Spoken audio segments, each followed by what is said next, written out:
ಬಸವೇಶ್ವರ ಈ ಜಗತ್ತಿಗೆ ದೈವ, ಧರೆಯನ್ನು ಉತ್ತವನು, ಶಿವನನ್ನು ಒತ್ತವನು, ನಮ್ಮೆಲ್ಲರ ಬದುಕಿಗೆ ಆಧಾರ. ತಾಯಿ ಹಾಲು ಕುಡಿದಿರೋ ಮಕ್ಕಳಿದ್ದವೇನೋ, ಹಸುವಿನ ಹಾಲು ಕುಡಿದಿರೋ ಮಕ್ಕಳಿಲ್ಲ ಜಗತ್ತು. ಹುಡುತೊಟ್ಟಿಗೆ ತಾಯಿ ಸತ್ತೋಗ್ಬಿಟ್ರೆ ಕುಡಿತವು ಅಲ್ವಾ? ಆದರೆ ಒಂದಲ್ಲ ಒಂದು ಹಸುವಿನ ಹಾಲಂತೂ ಮಗು ಕುಡಿದಿರ್ತದೆ. ಅದಕ್ಕೆ ಗೋಮಾತೆ ಅಂತ ಕರೀತಾರೆ. ಅಂತ ಬಸವೇಶ್ವರ ದೇವ್ರ ರೂಪನೂ ಹೌದು, ನಮ್ಮ ಜೊತೆಗಾರ ಕೂಡ ಹೌದು. ಬೈಯೋರು ನಾವೇ, ಬಸವಣ್ಣಂಗೆ ಹೊಡಿರು ನಾವೇ, ಪೂಜೆ ಮಾಡೋರು ನಾವೇ. ಅದ್ಯಾಕೆ ಹಂಗೆ ಹೊಡಿತೀರಿ ಮತ್ತೆ ಪೂಜೆ ಮಾಡ್ತೀರಿ ಅಂತ ಕೆಲವರು. ಮಕ್ಳಿಗೆ ಹೊಡಿರೋ ಅವರೇ, ಮಕ್ಳು ಸಾಕೋರು ಅವರೇ, ತಿಂಡಿ ತಗೊಡೋರು ಅವರೇ. ತಿಂಡಿ ತಗೊಟ್ಮೇಲೆ ಯಾಕೆ ಕೊಡ್ದಿ ಅಂದರೆ ಸಮಯ ಅಷ್ಟೇ. ಹಂಗಂದ ಕ್ಷಣಕ್ಕೆ ನಾವು ಎಲ್ಲವನ್ನು ಮೂಗಿನೇರಕ್ಕೆ ಯೋಚನೆ ಮಾಡಿ ಎಲ್ಲವನ್ನು ತಪ್ಪು ತಿಳ್ಕೋದಲ್ಲ. ಅದೇ ಬಸವಣ್ಣ ದೇವರನ್ನ ಸಂಕ್ರಾಂತಿ ಹಬ್ಬದಲ್ಲಿ ಪೂಜೆ ಮಾಡ್ತೀವಿ, ಹೊಲ ಉಳುವಾಗ ಏಟು ಹೊಡಿತೀವಿ. ಆ ಬಸವಣ್ಣ ಹೊಲ ಉಳುವಾಗ ರೈತ ಹೊಡಿ ಪೆಟ್ಟಿನ ಸಹಿಸ್ಕೊತದಂತೆ. ಯಾಕೆ ಅಂದರೆ ಅಷ್ಟೆಲ್ಲ ಮೇವಾಗಿ ಸಾಕಿದ್ದಿ, ನೀನು ಹೇಳ್ದಂಗೆ ಹೇಳಿ ಕಾಯ್ತಿಲ್ವಲ್ಲಪ್ಪ ನನ್ನ ಕೈಲಿ ಅಂತ. ಆಗ ಶಾಪ ಕೊಡೋದಿಲ್ಲ ಅದು. ಅದೇ ಒಂದು ಗೋಮಾತೆ ಹಾಲು ಕರೆಯುವಾಗ ಹೋದ್ರೆ ಹೊಡಿತೀವಿ, ಆಗ್ಲೂ ಶಾಪ ಕೊಡಲ್ಲ. ಅದು ನನಗೆ ಸಾಮರ್ಥ್ಯ ಇಲ್ಲ ಅಂತ. ಆದರೆ ಎಲ್ಲೋ ರಸ್ತೆಯಲ್ಲಿ ಹಿಡ್ಕೊ ಒಯ್ತವನೆ ದನ, ಇವನ್ಗೆ ಆಗ್ದರ್ನ ಒಬ್ಬ ಹತ್ತಿನ ಬತ್ತವನೆ, ಅವನ ಮ್ಯಾಗಳು ಕ್ಯಾಣಕ್ಕೆ ದನಿಗೆ ಹೊಡಿತಾನೆ ನೋಡಿ, ಆಗ ಕೊಡ್ತದ ಶಾಪ. ನನಗೂ ಇದಕ್ಕೂ ಸಂಬಂಧವೇ ಇಲ್ಲ. ಕೆಪಾಸಿಟಿ ಇದ್ರೆ ಕುಸ್ತಿ ಆಡ ಅವನ ಜೊತೆಲಿ ಬೀದಿಲಿ, ಅವನ ಮ್ಯಾಗಳ ಕ್ಯಾಣಕ್ಕೆ ನನಗೆ ಯಾಕೆ ಹೊಡೆದೀನಿ ನೀನು, ತಗೋ ಶಾಪ ಅಂತ. ಅದಕ್ಕೆ ಯಾಕೆ ಶಾಪ ಬೀಳ್ತದೆ?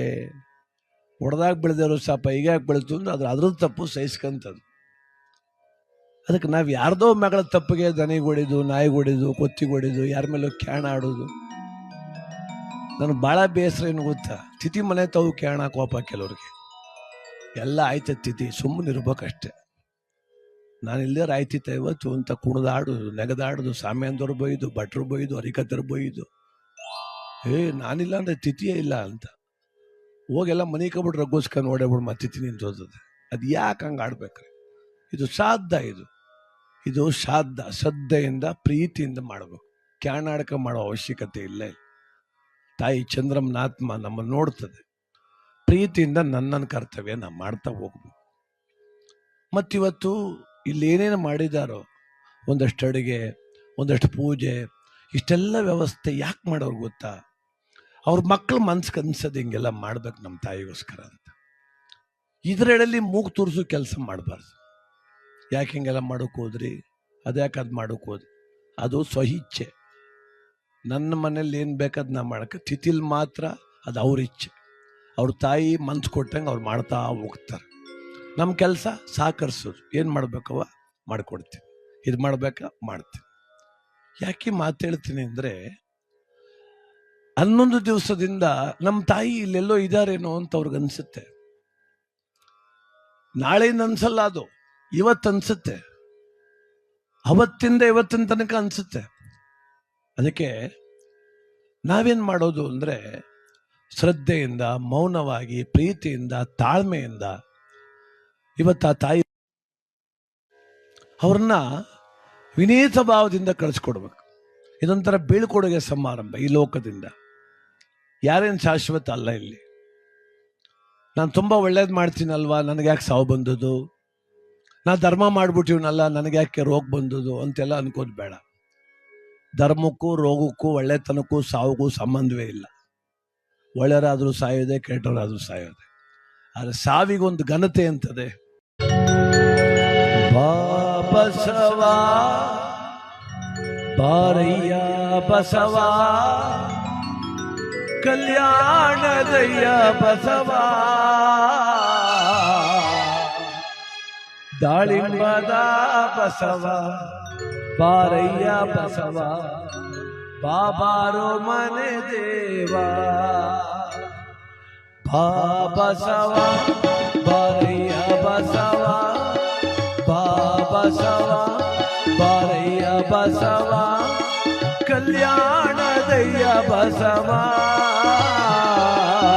ಬಾರಯ್ಯ ಬಾ ಬಸವ ಬಾರಯ್ಯ ಬಾರೋ ಬಾ ತಂದೆ ಬಾ ಬಸವ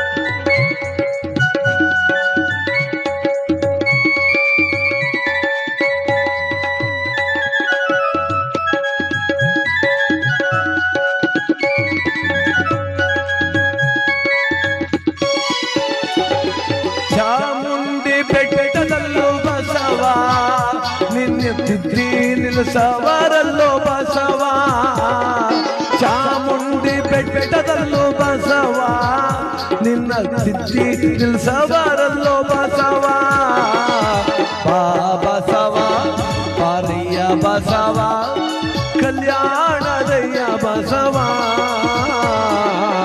ಓಡೋಡಿ ಬಾ ಬಸವ ಬಾರಯ್ಯ ಬಸವ ಓಡೋಡಿ ಬಾ ಬಸವ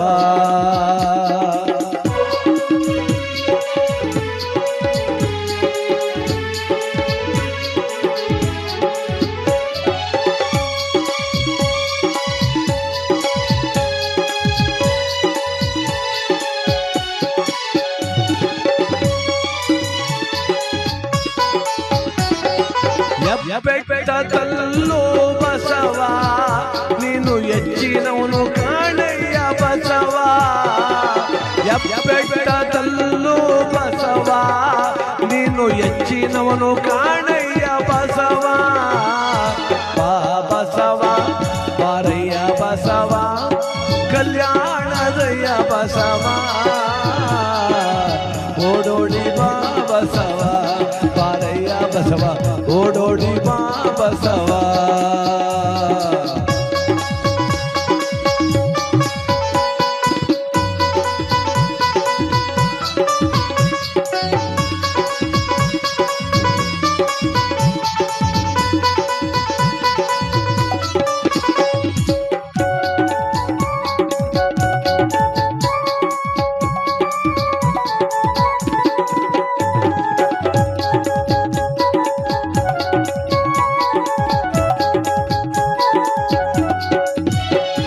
ಧರೆಯನ್ನು ಉತ್ತವನೆ ಬಸವ ಆ ಶಿವನನ್ನು ಒತ್ತವನೆ ಬಸವ ಧರೆಯನ್ನು ಉತ್ತವನೆ ಬಸವ ಆ ಶಿವನನ್ನು ಒತ್ತವನೆ ಬಸವ ಬಾ ಬಸವ ಬಾರಯ್ಯ ಬಸವ ಓಡೋಡಿ ಬಾ ಬಸವ ಕಲ್ಯಾಣದಯ್ಯ ಬಸವ ಬಾರಯ್ಯ ಬಸವ ಕಲ್ಯಾಣದಯ್ಯ ಬಸವ ಅಯ್ಯ ಬಾಬಾ ಬಸವ ಬಾರಯ್ಯ ಬಸವ